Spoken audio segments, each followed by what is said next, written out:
بلوچستان کے شہر ماشکیل سے ہمارے گدروشیا پوائنٹ کے نمائندہ نصیر کبدانی کی رپورٹ کے مطابق Rakhshan Makran border trade alliance Balochistan کے رہنماؤں Maulvi Abdul Rauf, Mir Haji Abdul Karim Rigi, Mir Zarif Baloch, district member Mir Muhammad Hashim Rigi, vice chairman Mir اکاشم ملزئی اور دیگر نے ایک ہنگامی پریس کانفرنس سے خطاب میں کہا کہ آپ تمام کے علم میں ہے کہ بلوچستان کے لوگ انتہائی پسماندہ اور غربت کی لکیر کے نیچے زندگی گزار رہے ہیں۔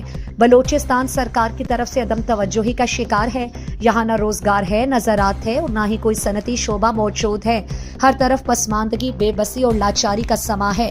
بے روزگار کا کوئی دیگر ذرائع موجود نہیں۔ سرکار لوگوں کے معاشی اور روزمرہ زندگی کی ضروریات کو پورا کرنے میں کوئی دلچسپی نہیں لے رہی۔ اس لیے لوگ سرکار اور سرکاری اداروں سے مایوس ہو کر اپنے گھریلو اور معاشی ضروریات کو پورا کرنے کے لیے اپنی مدد آپ کے تحت اپنے خود ساختہ روزگار سے جڑے ہوئے ہیں، جو کہ پاک ایران بارڈر کے ساتھ منسلک ہے۔